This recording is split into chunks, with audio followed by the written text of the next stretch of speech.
In this video, I'll be showing you how to fix the Google Keeps Stopping error. First, we're going to make sure that Android is up to date.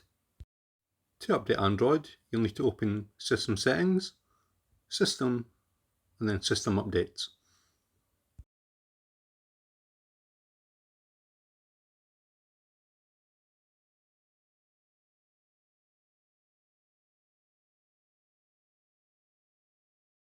Once you're sure that Android is up to date, we're going to clear the cache of the Google app.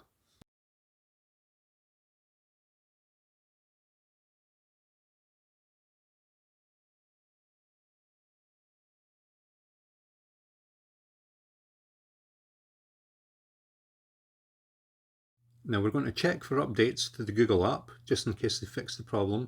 If that doesn't work, we'll have to download the beta version of the Google app.